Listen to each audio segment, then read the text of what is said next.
नमो सीतानं नमो आयर्याणं नमो छायानं नमो लोहे सवसाहुनं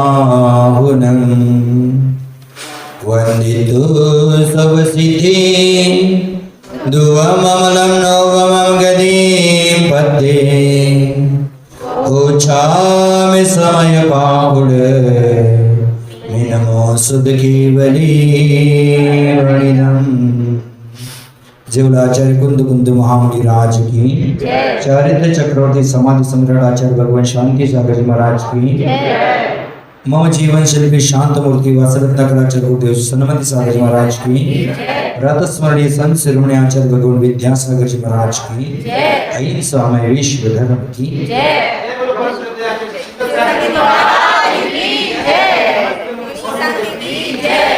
उपस्थित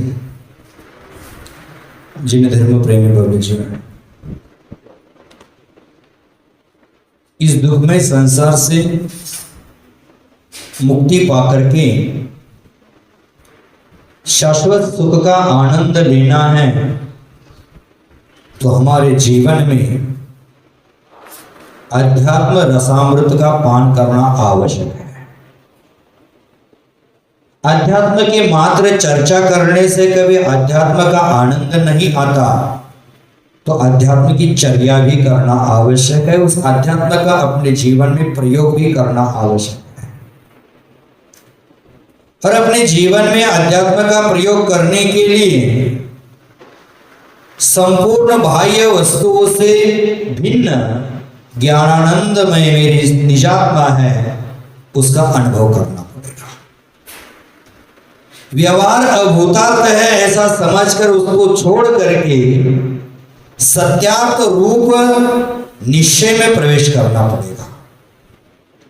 और निश्चय में प्रवेश करना है तो हमें परद्रव्य के प्रति जो हमारा अनादिकालीन ममत्व है, मोह भाव है, अहंकार ममकार भाव है, उसको त्याग करना पड़ेगा। बंधु, जो साधक आत्मा के अनुष्ठान में निष्ठ रहता है वह व्यवहार से बिल्कुल बाहर रहता है। वह व्यवहार को भीतर लेने का प्रयास ही नहीं करता है। व्यवहार का अर्थ क्या है यह भी हमें समझना जरूरी है। बोलना, चलना, पढ़ना, लिखना आदि व्यवहार नहीं है, क्योंकि व्यवहार का अर्थ अगर यदि चलना बोलना आदि होता तो तीर्थंकर भी चलते हैं, तीर्थंकर भी बोलते हैं, तीर्थंकर भी बैठते हैं, तीर्थंकर भी उठते हैं। ये इस व्यवहार में रहते हुए भी व्यवहार से बाहर रहते हैं। चलना तो उनका हो रहा है, उपदेश देना तो हो रहा है, बैठना उठना हो रहा है, लेकिन उनका बैठना उठना कैसे है? स्वभावता है। आचार्य भगवंतों ने प्रवचन सारची में कहा है कि भगवान का चलना बोलना बैठना उठना स्वभावता होता है। तो किसी ने सवाल किया स्वभावता माने क्या? तो मायाचार वित्तीनम, स्त्रियों में मायाचार स्वभाव से होता है, उसको करना नहीं पड़ता। उसी प्रकार भगवान का चलना बोलना बैठना उठना स्वाभाविक होता है। वो ये बाह्य व्यवहार कर तो रहे हैं लेकिन व्यवहार से वो बाहर है, व्यवहार से अत्यंत भिन्न रहते हैं। आत्मा के अनुष्ठान में जो निष्ठ रहता है अथवा जो आत्मा में प्रतिष्ठित रहता है तो प्रवृत्ति एवं निवृत्ति लक्षण वाले व्यवहार से हमेशा दूर रहता है। एक प्रवृत्ति वाला व्यवहार भी है, एक निवृत्ति वाला व्यवहार भी है। जो आत्मनिष्ठ साधक है, आत्मानुभव करने वाला आराधक है, वो प्रवृत्ति मूलक और निवृत्ति मूलक दोनों व्यवहार से वो भिन्न रहता है। बाह्य योग साधना ही नहीं भाई योग साधना के साथ वो अंतर योग साधना में हमेशा लीन रहते हैं,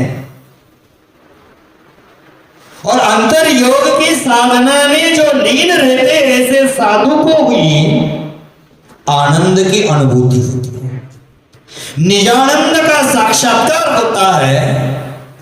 आध्यात्म अमृत का वो रसपान करते हैं, रस स्वाद ले सकते हैं। जैसे आपने देखा होगा, आपके घर में अच्छी अच्छी मिठाइयां बनती हैं और अच्छी मिठाई बनाई जाती है और वह मिठाई बच्चों को दी जाती है, तो बच्चा उसको उठाकर ले जाता है और चुप चुप करके कोने में खाने का प्रयास करता है, सबसे छुपाकर खाने का प्रयास करता है। तब जाकर हम उसको डांटते हैं कि बेटा छुपकर खाना अच्छा नहीं है, सबके सामने खाया करो, सबके सामने खाया करो। मां उसको डांटती है, बेटा यही बैठकर खाया करो, सबके सामने बैठकर खाया करो, हाथ पैर मुंह आदि धोकर अच्छे से प्रसन्न मन से खाया करो, बाहर मत ले जाना। परंतु बच्चा जानता है कि ये बहुत अच्छी मिठाई है, बहुत रसपूर्ण मिठाई है, और इसके मैं अकेले में चुपचाप ही खा लूंगा।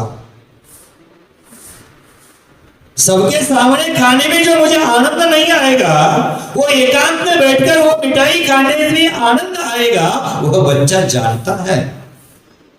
उसी प्रकार योगी जन भी है, विशिष्ट योग साधना के द्वारा अकेले में बैठ करके शुद्धोपयोग की दशा का परमानंद लेते हैं।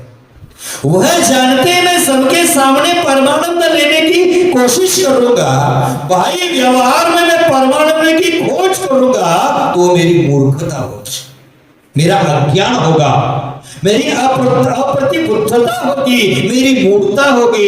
इस योगी जन क्या करते हैं, एकांत में बैठकर योगी अपने आत्मा की आराधना करता है, जैसे बच्चा एकांत में जाकर रस भरी मिठाई खा रहा है। बंधु ये शुद्धात्मा का आनंद है, शुद्धोपयोगी दशा है, और शुद्धोपयोगी की दशा का आनंद प्राप्त है। ये आनंद सामान्य से सभी योगियों को भी प्राप्त नहीं होता, सभी साधकों को भी ये प्राप्त नहीं होता। लेकिन जो बच्चा अच्छी चीज है दूसरे बच्चों को बता बताकर दिखा दिखाकर खाता है, उसे चुपचाप से खाने वाले मिठाई है, बच्चा है, उस प्रकार का आनंद अनुभव उसको नहीं होता है।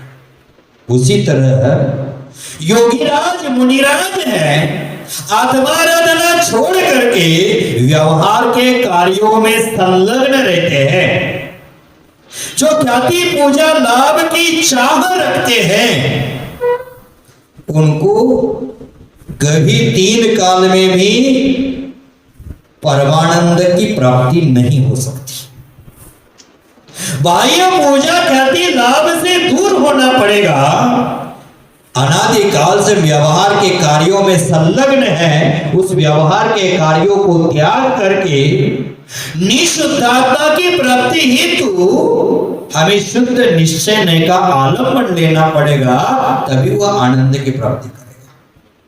बंधु, साधक जब व्यवहार कार्य से उदासीन हो जाता है, अथवा यूं कहो कि व्यवहार कार्यों की प्रवृत्ति है, उस प्रवृत्ति करने में आलसी बन जाता है, बाह्य प्रवृत्ति के करने में उसका कोई उत्साह नहीं होता है, समस्त बाह्य प्रवृत्ति से ऊपर उठ करके जो साधक अप्रमत्त बन जाते हैं, भीतरी आत्म साधना में लीन हो जाते हैं, उन्हें ही वह अध्यात्म का आनंद प्राप्त होता है। बंधु, आध्यात्म आनंद प्राप्त करने के लिए व्यवहार के कार्य से उदासीन होना पड़ेगा। व्यवहार के कार्यों की जो अनादिकाल की रुचि है, उस रुचि को छोड़ना पड़ेगा। व्यवहार के कार्यों में आनंद का अनुभव कर रहे हैं, ये हमारी मिथ्या धारणा है, उसको छोड़ना पड़ेगा। आनंद हमारी आत्मा में है कि बाह्य वस्तु में है? हाँ, आनंद कहाँ खोज रहे हैं? बाहर में खोज रहे हैं, खाने में आनंद खोज लेते हैं। यूट्यूब पे एक मूवी मिलती है, आप देख लेना, एक चीज मिलेगी वंडरफुल, आज जाकर खोज लेना। सपनों से भर दो कमरा फुल, एक चीज मिलेगी वंडरफुल। अब सपना कौन सा देखना है मुझे? सपने में भी अपना देखना है, अपनों को नहीं देखना है, सपने में अपना देखना है। एक चीज मिलेगी वंडरफुल, इसमें बताया है, चर्चा किया है, जीव की सिद्धि की है। पूरा जैन धर्म का मूवी है वो, जीव की सिद्धि की है और जीव का आनंद किसमें है इसका दिग्दर्शन उसमें किया है। आप जरूर देख लेना। एक चीज मिलेगी वंडरफुल, पुनः पुनः याद दिला रहा हूं। तो आचार्य महाराज कहते हैं उस वंडरफुल वस्तु को प्राप्त करना है तो बाह्य प्रवृत्ति करने में हमें आलसी बनना चाहिए।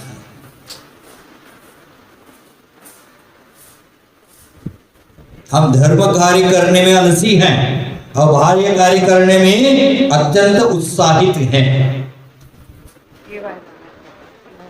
किसी के शादी ब्याह संगीत मेहंदी में जाना है, विनती में जाना है तो 4 बजे का आमंत्रण है तो 3:30 बजे पहुंच जाते हैं।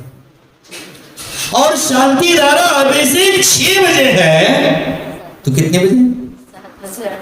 6:30। स्वाध्याय 7:15 बजे प्रारंभ होता है। हमारा उत्साह इतना होता है, हम कितने बजे पूछते हैं? जावानी के जान के सुजे लोग सोवानी मस्तक नमो सदा दे बोधो।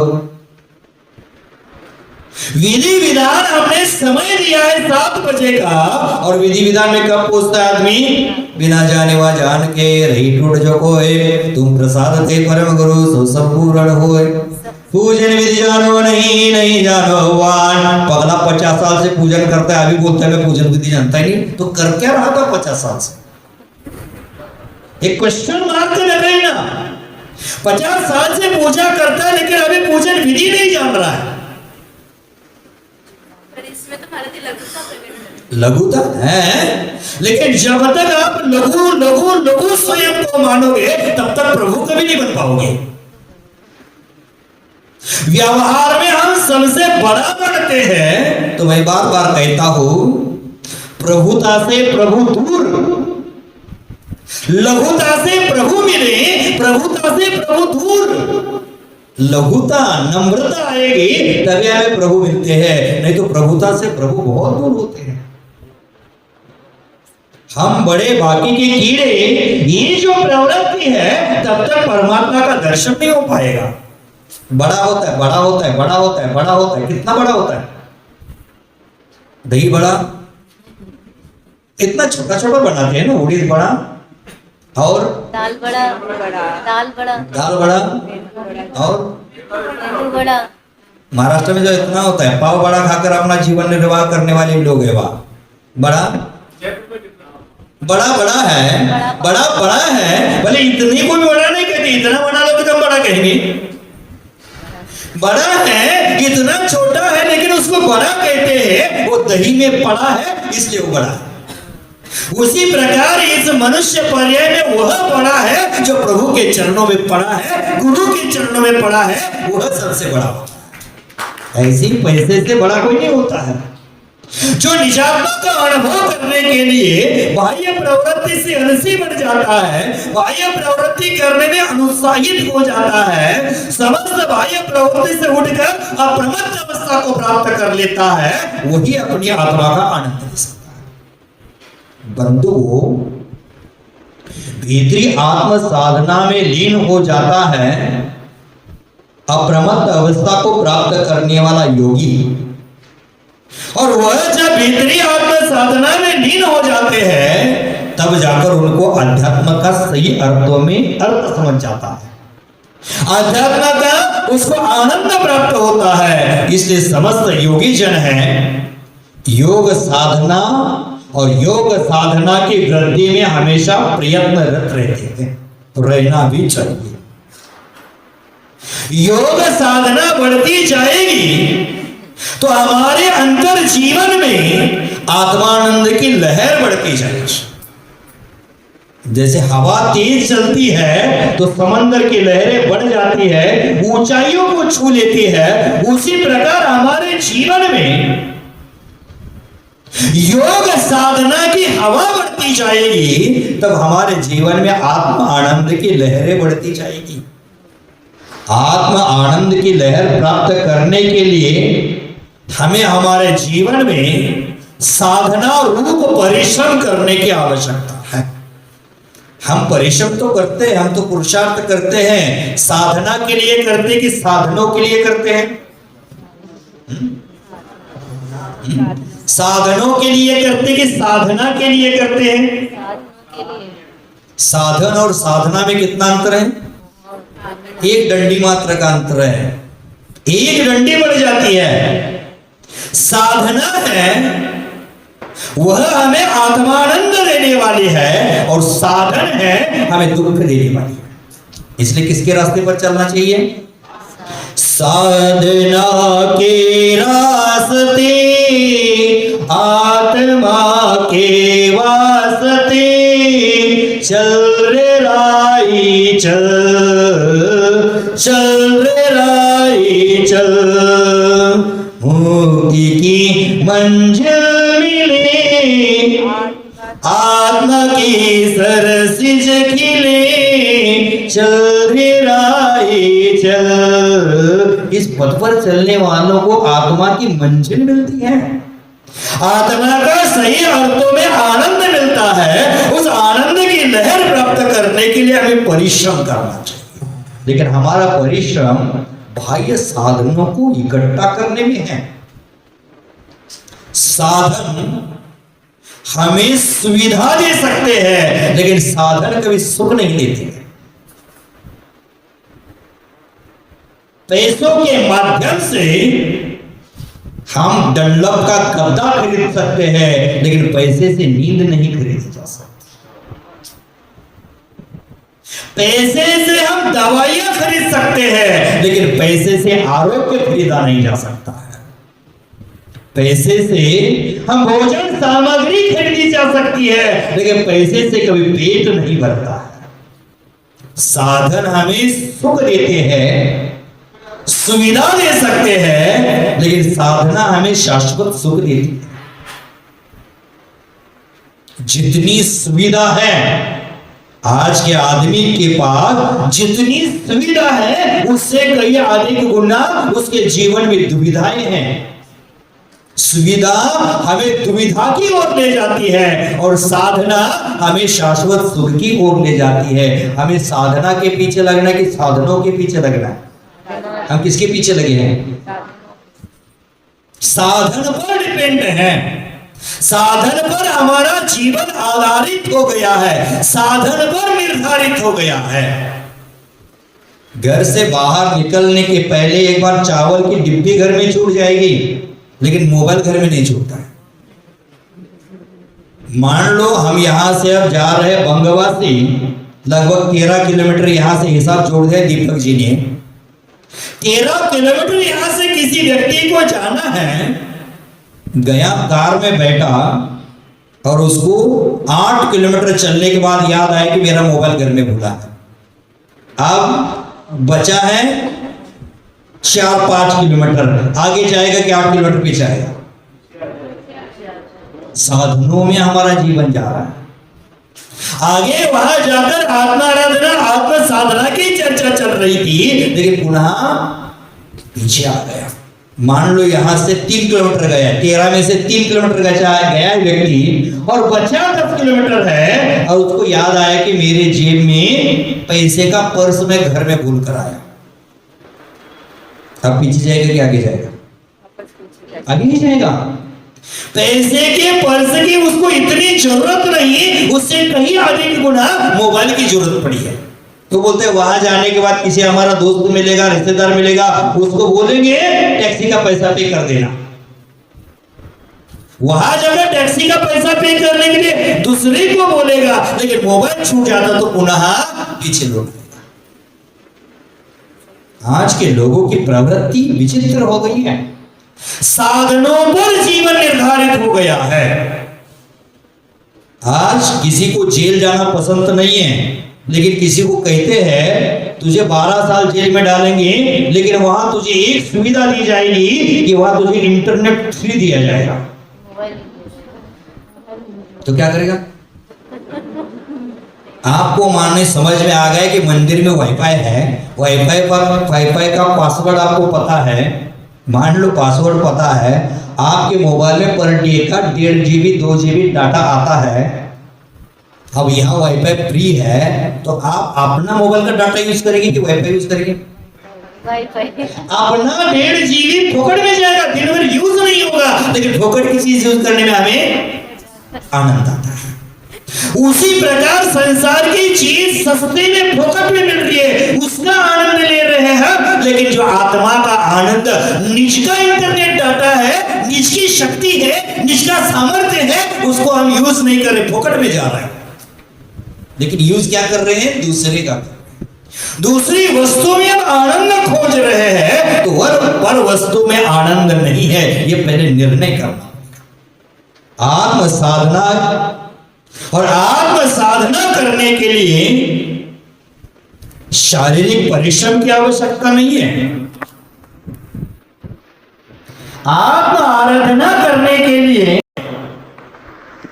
आत्म साधना के लिए शारीरिक परिश्रम की आवश्यकता नहीं, मानसिक परिश्रम की भी आवश्यकता नहीं है। मात्र शरीर को गौण करके ख्याति, पूजा, लाभ और पंचेंद्रिय विषयों को गौण करने से यह साधना सफल हो जाती है। आत्म साधना करने के लिए ख्याति, पूजा, लाभ से दूर खड़ा होना पड़ेगा। आत्म साधना के लिए पंचेंद्रिय विषयों को गौण करना पड़ेगा, तभी जाकर हमारी साधना सफल हो जाएगी, नहीं तो सफल नहीं हो पाएगी।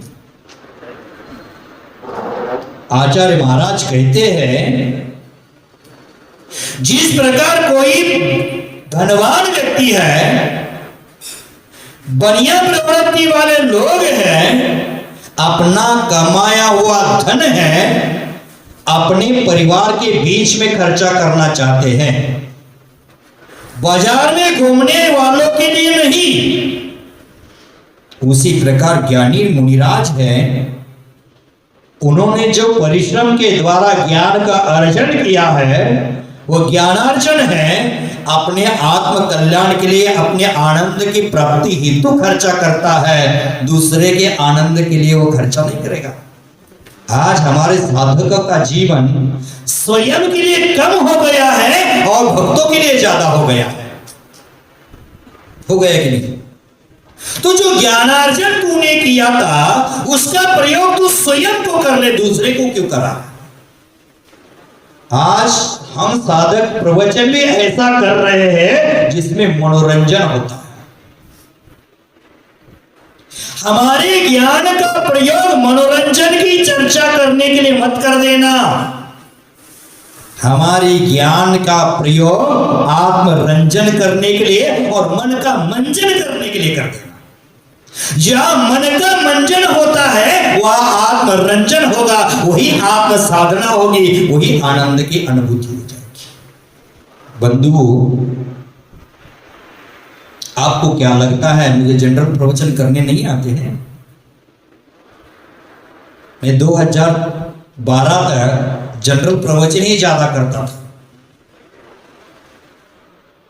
मेरी महाराष्ट्र में पहचान है, शीतल सागर नाम से लोग मुझे कम जानते हैं। मां का प्रवचन कहने वाले महाराज आ गए बोलते। 2008 का प्रसंग है, महाराष्ट्र के पूर्व गांव, और वहां मां के विषय में प्रवचन रखा था। मैं साल में एक बार ही करता था, लेकिन पॉपुलर है, उस वस्तु को पॉपुलर ही रखना है। रोज करेगा तो उसका कोई वैल्यू नहीं बचेगा। साल में एक बार मैं करता था, और वहां उन्होंने प्रसिद्धि करके उसका प्रवचन रखा। दोपहर में 3 बजे प्रवचन था। दोपहर में 3 बजे प्रवचन था, 1:30 बजे हॉल फुल हो गया था। मैंने पंडाल बाहर लगा था लगभग 15-20 हजार स्क्वायर फीट का, 1:30 बजे फुल हो गया था। स्कूल में था प्रवचन, कई लोग लेटरिन बाथरूम की और छत के बीच में जगह होती है वहां बैठकर प्रवचन सुन रहे थे। मैंने इतनी भीड़ हो गई थी, लेकिन 2011 के बाद 12 के बाद मैंने सोचा अरे मैं जो ज्ञानार्जन कर रहा हूं, मैं साधना कर रहा हूं, दूसरों को आनंद देने के लिए मैं क्यों फालतू में खर्चा कर रहा हूं? उस ज्ञान का उपयोग मेरी आत्म आराधना के लिए करना चाहिए। तब से मैंने जनरल प्रवचन को थोड़ा कम कर दिया। मैंने आत्म आराधना मुख्य लक्ष्य होना चाहिए ज्ञान का। हमारी साधना का मुख्य लक्ष्य आत्मा आराधना होना चाहिए, आत्म साधना होना चाहिए, और आत्म साधना के लिए हमें अपने ज्ञान का प्रयोग करना चाहिए। आज वर्तमान में आचार्य भगवान आचार्य वर्य विशुद्ध सागर महाराज जी के प्रवचन सभी लोग सुनते हैं। उन्होंने एक बार प्रसंग कहा है, एक नगर में वो पहुंचे थे, वहां पहले भी साधु कोई विराजमान थे। वहां वो पहुंचे थे और सुबह प्रवचन के लिए समाज के कुछ लोगों ने निवेदन कर दिया, तो महाराज श्री प्रवचन करने गए और सामान्यतः वो प्रवचन सार के 80 नंबर की गाथा पर चर्चा कर रहे थे। जो जान दे अरहंतम दवत गुणत पज्जयति सो जान दे अप्पानम मोह खलु जारे तत्सदयम। इस गाथा पर उनका प्रवचन चल रहा था, और कुछ बहनें थी जो क्या करती, रोज पूजा करके निकल जाती थी, प्रवचन सभा में बैठती नहीं थी, और ऐसी चर्चा चल रही तो उन्होंने वहां खड़ा होकर 5-10 मिनट सुन लिया।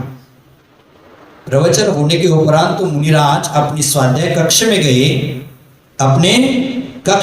साधना कक्ष में गए, तो पीछे से बहनें जाती है, महिलाएं जाती है, और महिलाएं बोलती महाराज जी साधु संतों ने कब अध्यात्म पर बोलना शुरू कर दिया?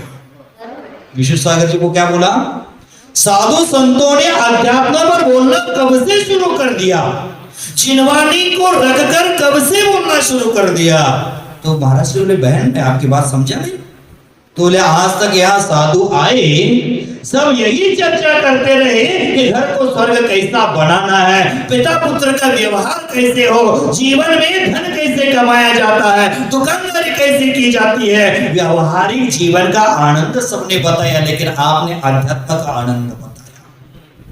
तब विष्णु सागर जी ने संकल्प किया जब मैं बोलूंगा जिनवाणी सामने रखकर ही बोलूंगा, और जब मैं बोलूंगा जिनवाणी की गाथा लेकर ही बोलूंगा। व्यवहार को उन्होंने गांव में रखा और निश्चय की प्रवचन मालिका उन्होंने शुरू कर दी, और पूरे भारतवर्ष में आज उनके प्रवचन सुनकर अध्यात्म के रसिक है आपाद मस्तक स्नान करके अपना आत्म में जो कर्म कलंक है धोने का पुरुषार्थ। बंधु आध्यात्म का रस सब जगह मिलता नहीं है, अध्यात्म का अमृत पान सबको मिलता नहीं है। आपका भाग्य, हमारा भाग्य है कि आचार्य कुंद देव के द्वारा जो रचित महान ग्रंथ है उसका रसपान हम कितने दिनों से कर रहे हैं। विगत 12 तारीख को मैं आया था यहाँ, अब आया था मैं और ये कंफ्यूज कर रही है। मैं 12 तारीख को यहाँ आया था, 14 तारीख को महावीर जयंती थी और 15 तारीख से स्वाध्याय शुरू हुआ था। 15 तारीख से आज 25 तारीख है, मात्र बीच में एक दिन अध्यात्म का अमृत हमारा छूट गया था असाता कर्म के उदय निमित्त। माने 15 से लेकर 25 माने लगभग 40 दिन तक 43 गाथा तक हम पहुंच गए हैं। ये 40 दिनों में जो अध्यात्म की चर्चा आचार्य कुंद देव के द्वारा हमें आपको सुनने को मिल रही है, उसका जो आनंद है, उस आनंद की अनुभूति है, वह अनुभूति व्यावहारिक प्रवचन करने में कभी नहीं मिलती। भले उसमें संख्या कम रहेगी, व्यावहारिक के प्रवचन जनरल प्रवचन में संख्या ज्यादा रहेगी और इसमें संख्या कम रहेगी। कौन सा अच्छा है? वो अच्छा है कि अच्छा? क्यों भाई, दुकान में आपको भीड़ चाहिए कि खाली दुकान चाहिए? भीड़ चाहिए। तो मुझे कैसे खाली चाहिए? देखो, भीड़ भाड़ वाले प्रवचन है झालमुड़ी का दुकान है, समझ लेना। झालमुड़ी का व्यापार, ग्राहक तो बहुत रहेगा, लेकिन शाम को पैसे की गिनती करेगा तो कितनी हो जाएगा? 2000-5000, इससे ज्यादा तो जा नहीं सकता हूं। कितने झालमुड़ी का प्लेट कितने में? 10 रुपए। हम थे एक नगर में चतुर्मास कर रहे थे, वो मुझे याद ही हो गया था, वो आता था मूरी झालमुड़ी, मैं कहता था 4 बज गया। जैनियों को आदत लगी है 4 बजे झालमुड़ी खाए गए। तो मूरी झालमुड़ी वाला आता था, 10 रुपए 15 रुपए प्लेट में बेचता था, तो उसका व्यापार कितना हो जाएगा? 1000, 1500, 2000, 5000। दिन भर ग्राहक की भीड़ है, वहां 5000 का व्यापार कर लिया। और मान लो जेके भाई जी रत्ना का व्यापार करते हैं, दिन भर एक भी ग्राहक नहीं आया, 8 दिन में एक ग्राहक नहीं आया, महीने में एक ग्राहक आया, और उन्होंने करोड़ों का व्यापार किया। और वो महीने भर व्यापार करके 5 गुना 15, 5 गुना 3 कर दे तो कितना हो गया? 15,000 का व्यापार कर लिया उन्होंने। उससे ज्यादा कर नहीं पाता है, लेकिन इन्होंने करोड़ों का व्यापार कर लिया। महीने में ग्राहक आया, कौन सा व्यापार अच्छा था? करोड़ों वाला। दोनों का अपने अपने हिसाब से अच्छा है, लेकिन आमदनी क्या पे बढ़िया क्या अपेक्षा बताओ? समय सार की अपेक्षा मत बताओ, बढ़िया की अपेक्षा बताओ। करोड़ों वाला चलता। कौन सा अच्छा है बताओ? करोड़ों वाला अच्छा है। ग्राहक वहां कम है, रत्नों की दुकान में ग्राहक कम है, लेकिन एक एक रत्न मौल्यवान है, एक एक रत्न कीमती है। वो रत्न जो खरीदेगा ना, उसके जीवन में आनंद तो आएगा। उसी प्रकार जनरल प्रवचन में भीड़ बहुत रहेगी। झालमुड़ी का दुकान और ये समय सारा का दुकान, माने रत्नों का दुकान। आचार्य कुंद स्वामी ने 439 रत्न दिए हैं, और एक एक रत्न करोड़ों का है। और वह रत्न लेने के लिए रत्न के ज्वेलरी आएंगे, रत्न पारखी आएंगे। आप सब लोग रत्न पारखी है, और रत्न खरीदने वाली संख्या कम रहेगी। मुझे आनंद है इसमें, क्योंकि महावीर भगवान, उनका जीव शेर की पर्याय में था, तो शेर की पर्याय में एक त्रियंच प्राणी को धर्म समझाने के लिए 2 साधु बैठे थे। एक त्रियंच प्राणी को समझाने के लिए 2 साधु बैठे थे। उस सिंह ने समझ लिया, शेर ने समझ लिया, और महावीर भगवान बन करके समूह शरण के माध्यम से लाखों करोड़ों जीवों को समझाने वाले बन गए। उसी प्रकार आप लोग वहां एक शेर के सामने 2 लोग बैठे थे, तो आप इतने सारे लोगों के सामने मैं बैठकर बताऊं, इसमें कोई बड़ी बात नहीं है कि जिनवानी ऐसी है ही। तो हमें आध्यात्मिक साधना करना है, तो पहले शरीर को गौण करना पड़ेगा, ख्याति पूजा लाभ और पंचेंद्रिय विषयों को गौण करना पड़ेगा, तभी जाकर आत्म साधना हो जाती है, तब ही सफल हो जाती है आत्म साधना, अन्यथा नहीं। बढ़िया प्रवृत्ति वाला अपने परिवार को कमाया हुआ पैसा खर्च करता है, रास्ते में घूमने वाले के लिए नहीं। उसी प्रकार साधक को अपना ज्ञान अपने आत्महित के लिए खर्चा करना चाहिए, दूसरों के लिए नहीं। ये मैं प्रवचन कर रहा हूँ,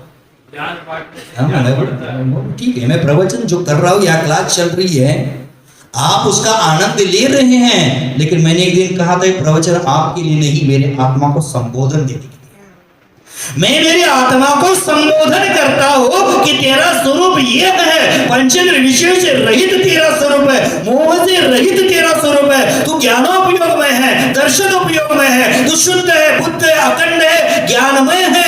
यही कहने का पुरुषार्थ मैं कर रहा हूं, और यह ज्ञान मेरा है, वो मैं आपको बांट रहा हूं, तो मेरा ज्ञान भी बढ़ जाएगा। देखिए, व्यवहारिक ज्ञान बढ़ने से व्यवहार बढ़ जाएगा, निश्चय का ज्ञान बांटने से निश्चय बढ़ जाएगा। कौन सा बढ़ाना है? बढ़ाना है ना, तो कल से कल शुरू हो जाएगी, कल शुरू हो जाएगी। कल अपने अपने कार्यों में हम व्यस्त हो जाएंगे। बंधु, समय सार सुनने का आनंद सभी को नहीं मिलता है। कई लोग हैं समय सार सुनने के लिए रोज 15-15, 20-20 किलोमीटर जाकर समय सार सुनते हैं। अपने जिंदगी में होटलों में भोजन करने के लिए 20-20 किलोमीटर गए होंगे। कहीं यहाँ एयरपोर्ट के बगल में बुर्ज खलीफा लगा था, वो देखने के लिए गए होंगे। लेकिन एक बार समय साथ सुन लेना, आनंद ले लेना, अगर आप यहां से वहां आना चाहते तो आपके लिए वहां एक एक्स्ट्रा क्लास करूंगा समय से। उस समाज को जो देना है वो दे ही दूंगा, उनका समय उनको भी दे दूंगा, लेकिन आपके लिए डिस्काउंट समय निकाल कर देने का प्रयास करूंगा। आप आ जाना, मैं आपको देने के लिए तैयार हूं। लेकिन महाराज आएगा कौन? कमली को मैं छोड़ता हूं लेकिन कमली मुझे नहीं छोड़ती। यहाँ एक आध घंटा दुकान लेट हो जाएगा तो बहुत चिंता हो जाती है, और किसी के घर में शादी है तो 5-5 दिन दुकान बंद करता है। मैं हमारी रुचि व्यवहार में है। आचार्य भगवान कहते हैं अध्यात्म का आनंद लेना है तो व्यवहार से उदासीन होना पड़ेगा, तभी जाकर आत्मानंद ले सकते हैं। तो आचार्य भगवान तो ने कहा है कि आज तक किसी ने अनंत काल से इस आत्मा का अनुष्ठान नहीं किया, आत्मा अनुष्ठान को प्राप्त करने का प्रयास नहीं किया। आत्मानुष्ठान करना तो बहुत कठिन कार्य है, व्यवहार में रहते हुए इसका फल परमानंद कभी प्राप्त नहीं हो सकता। यह तो उन्हीं को प्राप्त हो सकता है जिन्हें इस आनंद या इस अनुष्ठान के प्रति आस्था है, श्रद्धा है, इस अनुष्ठान के प्रति विश्वास है, उन्हीं को उसका आनंद प्राप्त होता है।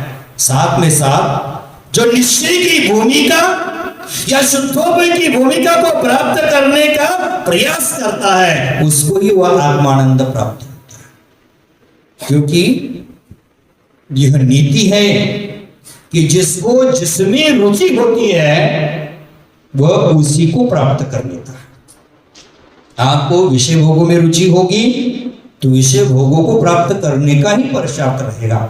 आपको अध्यात्म की रुचि होगी तो अध्यात्म को प्राप्त करने का ही प्रयास रहेगा, उसमें ही आपकी रुचि रहेगी। तो बंधु, हमें कौन सी रुचि है, हमें किसमें आनंद है और हम किसके लिए प्रयास कर रहे हैं, ये आज नहीं कल पता चलेगा। समझ गए ना? ये आज नहीं कल पता चलेगा कि हमें रुचि किसमें है और हमें किसको प्राप्त करना है। तो बंधु, आचार्य भगवान तो लिखा है उस रुचि को प्रकट करने के लिए व्यवहार को कौन करना आवश्यक है।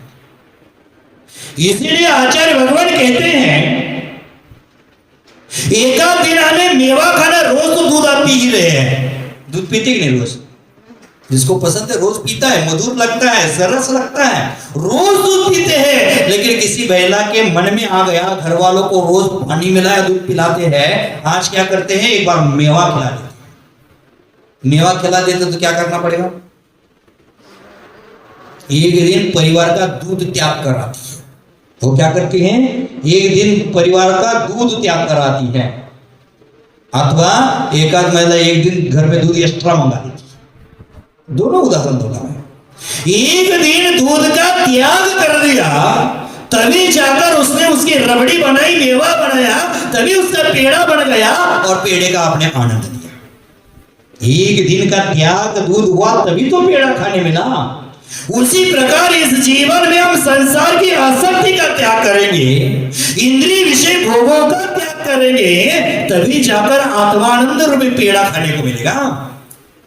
हम त्याग ही किसी विषय का नहीं कर रहे हैं तो आत्मानंद रूपी पेड़ा कैसे प्राप्त होगा? अथवा दूध एक्स्ट्रा मंगा लिया, दूध एक्स्ट्रा मंगा लिया, मैंने कहा कि दूध पीना है पी लो, और उसके साथ बहन ने क्या कर दिया, एक्स्ट्रा दूध मंगाकर उसकी रबड़ी बना दी। उसी प्रकार आप व्यवहार करते हो करो, दूध पीते हो पियो, लेकिन एक्स्ट्रा दूध मंगाए ना, उसी प्रकार एक्स्ट्रा समय निकालकर समय साथ सुना करो, अध्यात्म की चर्चा सुना करो, तभी जाकर रबड़ी खाने को मिलेगी, तभी जाकर मेवा, कलाकंद, रसमलाई, और क्या, रसगुल्ला, इसका लगता है स्क्रू ढीला, संदेश है, रसगुल्ला है, रसमलाई है, लेकिन इस रसमलाई में जितना मिठास नहीं है उससे कहीं अधिक गुना मिठास आचार्य कुंद की भाषा में है। भजन गाते ना, भाई जी गाते होंगे, मीठे रस से भरी रे जीन वाणी लागे, प्रभु वाणी लागे, मन आत्मा की बात घनी प्यारी लागे। मन आत्मा की बात वो घनी घनी घनी प्यारी लगी। आप बोलते ना एक दूसरे को, क्या बोलते, कैसे हो, ठीक हो, ठीक हो। राजस्थान में क्या पूछते हैं, खम्मा घनी, खम्मा घनी बोलते, खम्मा घनी। सबके आगे सा लगेंगे, मासा, माँ नहीं बोलेंगे, मासा बोलेंगे। बोले मासा मराठी में मछली को बोलते हैं, महाराज को भी तो महाराज महाराज सा बोलते हैं। सब में सा लगा देंगे, बड़े बुजुर्ग है उसको सा लगा कर बोले। तो ये मीठे रस से भरी चिलवानी है, उसका अमृत पान करना है, तो एक दिन हमारा बहिरंग का व्यवहार गौण करना पड़ेगा, इंद्रिय विषयों को गौण करना पड़ेगा। संसार में मैंने बहुत समय दिया, अब मुझे समय सार के लिए समय देना है, और समय सार के लिए समय मैंने खुद को समय देना है। जेके भाई जी कितना उम्र है आपका?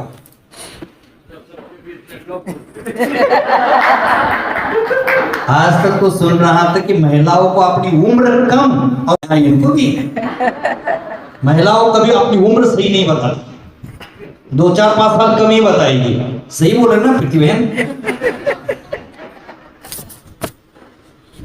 एक महिला हमारे पास आती थी, भक्त थी, बहुत अच्छा जुड़ गई थी। उनको हम बोलते आपका उम्र कितना, उम्र कितना, वो बताती नहीं थी। 35 है, 40 है, ऐसे ही करती थी। तो एक बार वो बता नहीं रही थी, तो हम शिखर जी यात्रा कर रहे थे, यात्रा में आना था, और उस समय शिखर जी यात्रा करने के लिए हमने चर्चा चला दी। तब लगभग 450 लोगों का नामांकन हो गया, हम आपके साथ यात्रा करेंगे। कितने लोग? 2200 किलोमीटर की यात्रा है महाराष्ट्र से शिखर जी, 2200 किलोमीटर के लिए 450 लोग तैयार होकर खड़े थे कि हम आएंगे आएंगे। लेकिन 450 लोगों के रास्ते में व्यवस्था कैसे बनाएंगे इतनी बड़ी? तो हमने संघपति जो बने थे उनको बताया, हम 108 लोगों को लेकर चलेंगे, स्टेज नहीं, 108 लोगों को लेकर चलेंगे। और बाकी को छटेगा कैसे महाराज?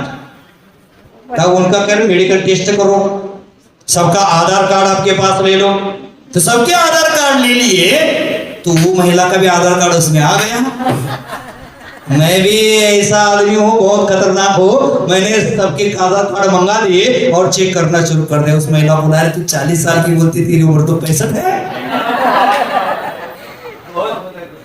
इतना डिफरेंस बताती है, तो महाराज सबके सामने मत बोल।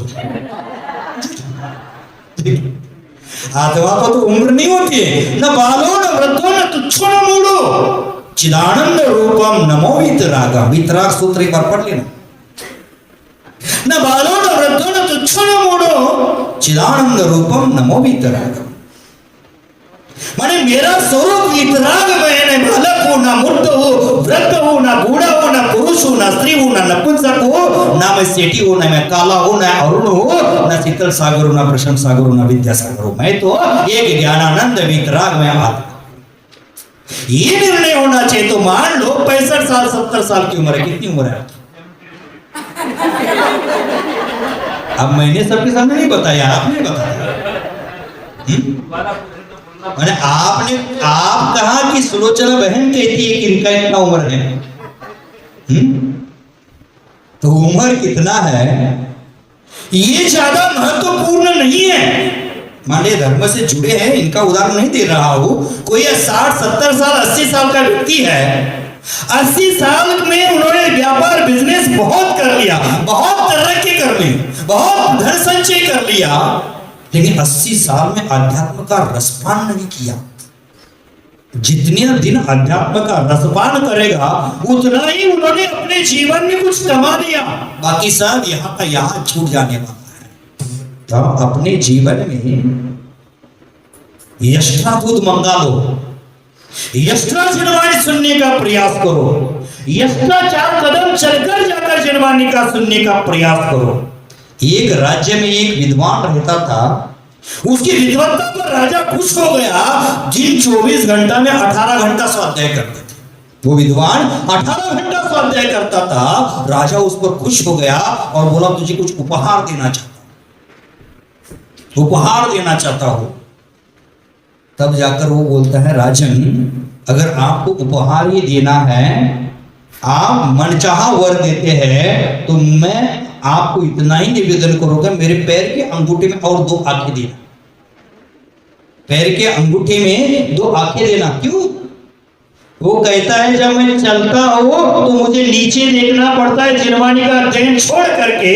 अगर मेरे पैर में 2 अंगूठे में दो आंखें रहेगी तो अंगूठे की आंखें रास्ता देखेगी और चलते चलते मैं जिनवानी पढ़ता जाऊंगा, जिनवानी का रसपान करूंगा। ये जिनवानी के भूखों लोगों की चाहत होती है, ये जिनवानी का रसपान करने की भूख होती है और ऐसी भूख हमें लगना चाहिए। तो आचार्य भगवान कहते हैं कि आध्यात्मिक इच्छा है तो इंद्रिय विषयों को छोड़ना पड़ेगा, पूजा कहती लाभ से दूर होना पड़ेगा, तभी जाकर हमारे जीवन में ये कदम आध्यात्म की ओर बढ़ते हैं। तो बंधु, ख्याति छोड़ोगे तो मेरा नाम ही नहीं रह जाएगा, ऐसी भी भावना हो जाएगी सबकी। लेकिन इसीलिए आचार्य भगवान कहते हैं धाम मिट जाए, धाम मिट जाए, शरीर मिट जाए, लेकिन नाम ना मिटे, ऐसा प्रयास हम सबका है। दाम मिट जाए, दाम माने दमड़ी, टका बोलते ना, टका, दाम मिट जाए, धाम मिट जाए, महल घर आदि शमशान हो जाए, कुछ चिंता नहीं हमें, शरीर भी मिट जाए कोई चिंता नहीं, लेकिन हमारा नाम नहीं मिटना चाहिए। नाम के भूखे लोग भी हैं, लेकिन आचार्य भगवान कहते हैं धाम छूट जाएगा, ना दाम छूट जाएगा, आराम भी छूट जाएगा, शरीर भी छूट जाएगा, वर्तमान में नाम भी छूट जाएगा। वह कैसे रहेगा? यदि आपको अध्यात्म का रस लेना है तो हमें यह समझना है कि नाम, काम, धाम, आराम, इन सभी के छूटने पर, इसका अभाव होने पर जो वास्तव में रहेगा वो हमारा अस्तित्व रहेगा, और हमारा अस्तित्व प्राप्त करने के लिए हमें परिश्रम करना है। हमारा अस्तित्व आज नाम में है। हमारे घर में बच्चा पैदा होता है, बच्चे का नाम रखना है, कैसा नाम रखना है, क्या नाम रखना है? नाम रखना है, यूनिक नाम रखना है, सबसे हटके रखना है। साधु संतों के पास भी पूछते हैं कि हमारे बच्चे का नाम रखो। सही में पूछते हैं क्या साधु संतों के पास बच्चों का नाम रखो? पूछते ना, पहुंचते हैं। आचार्य भगवान विद्यासागर महाराज जी के पास भी कोई एक व्यक्ति पहुंचा कि आचार्य जी, ये 3-4 बच्चे को लेकर गया था साथ में, आप इनका नाम रखवा देना। तो आचार्य से देखे और हंस के शांत हो गए। तो बोले नहीं महाराज, नाम रखवा देना। आचार्य जी बोले कि 24 तीर्थंकरों में से कोई भी नाम रख देना। अब ये नाम पसंद आता है किसी को? आदिनाथ नाम पसंद आता है? आज मुंह से जपना भी कठिन हो गया, बच्चों का नाम कहाँ रखेगा? नाम पसंद नहीं आया तो नहीं महाराज, कुछ और बताओ ना, कुछ अलग सा बताओ ना, अलग सा बताओ ना, कि जो नाम हमारे बच्चों के लिए मंत्र का काम करेगा। आपसे मुख से निकला हुआ नाम हमारे बच्चों के लिए मंत्र का काम कर देगा, और वह मंत्र जीवन भर उसके काम में आएगा, जीवन भर उसका वह आनंद लेगा। तो आचार्य जी ने कहा ठीक है बेटा, अभी 24 तीर्थंकरों में से कोई नाम रख लेना, और 15-20 साल का हो जा तो मेरे पास लेकर आना, मैं दीक्षा देकर उसका नाम जरूर दूसरा रखूंगा। उसका नाम दीक्षा के बाद में जरूर रखूंगा, लेकर आना। अब पतली गली से निकल गए, पतली गली से निकल गए। हमें वह पसंद नहीं आएगा, दीक्षा योग्य बनेगा बेटा तब जाकर वहां जाकर नाम रखना है, गुरुओं के द्वारा नामांतरण करना है। ये उसको पसंद नहीं, चुपचाप निकल गया। कहने का तात्पर्य यही था कि योगी के पास आत्मा की बात करो, शरीर की बात मत करो। योगियों को व्यवहार में मत खींच लेना, शरीर पर ध्यान आकर्षण मत कर देना। आत्मनिष्ठ साधु होता है, उसको आत्मा में रुचि रखता है, उनके पास व्यवहार की चर्चा मत कर। मेरे पास आते महाराज शरीर पर दाना बहुत निकला है, आज कल से ज्यादा है। क्यों शरीर पर ध्यान आकर्षित करते हैं? अगर करना है तो चुपचाप से उपचार करो, करना है तो चुपचाप से उसका मार्ग निकालो। बार बार कहोगे तो गुरुओं का ध्यान उस पर आकर्षित होगा। तो आपने गुरु को व्यवहार में आकर्षित कर दिया कि निश्चय में ढकेल दिया। साधु की साधना व्यवहार के लिए है कि निश्चय के लिए? चौके भी आते महाराज एक बार टेस्ट कर लेना, देते मेनू कोई देते, मिठाई देते, महाराज एक बार टेस्ट कर लेना। मैंने टेस्टिंग मुझ पर होगा और खाओगे आप। टेस्टिंग मुझ पर होगा, खाओगे आप। और कहीं कहीं मतलब महाराज कुछ नहीं इसमें कुछ नहीं। अब कुछ नहीं तो दे क्यों रही है? अगर इसमें कुछ है ही नहीं तो देने का मतलब क्या है? कुछ दे रहे तो कुछ तो है उसमें, तभी तो दे रही है। साधु को टेस्ट करो। अरे पागलो, साधु पंचेंद्रिय विजय होते हैं। 28 मुलगुण में पंचेंद्रिय विजय एक है और उनको हम टेस्ट बोलते हैं। जब तक टेस्ट के पीछे साधु लगेगा तब तक कर्म को रेस्ट नहीं मिलेगी और तब तक मोक्ष का एवरेस्ट नहीं मिलेगा। टेस्ट से पहले हटना पड़ेगा, पंचेंद्रिय विषयों से हटना पड़ेगा और तब जाकर आत्मनिष्ठ हो जाएगा साधु। आत्मानंद की प्राप्ति कर लेगा और आत्मानंद की प्राप्ति ऐसी प्राप्ति है जो स्वर्ग के इंद्र के पास भी नहीं है, नागेंद्र के पास भी नहीं है, नरेंद्र के पास भी नहीं है, अहिमेंद्र के पास भी नहीं है। वो आत्मा के आनंद की प्राप्ति एक निर्ग्रंथ वीतराग साधु के पास है। छड़ालाकार पंडित दौलत राम जी छड़ाला में कहते हैं, लगता है छठवीं ढाल में कहा होगा, सो इंद्र नाग नरेंद्र वा अहम इंद्र के नहीं कहो। माने जो इंद्र नाग नरेंद्र अहिमिंद्र के पास भी जो आत्मा का सुख नहीं है, वो एक वीतराग योगी के पास, अकिंचन योगी के पास जो सुख है। आपको लगता है क्या फकीरी? 24 घंटा में एक बार खाओ, इतनी गर्मी में रहो, पैदल चलो, ठंडी में सिकुड़ कर सो, गर्मी में शरीर पर फफोले निकल आए, दाने निकल आए, ये कौन सी जिंदगी है? लेकिन उसमें जो आनंद है ना, आप एसी में बैठकर भी वो आनंद नहीं ले पा रहे।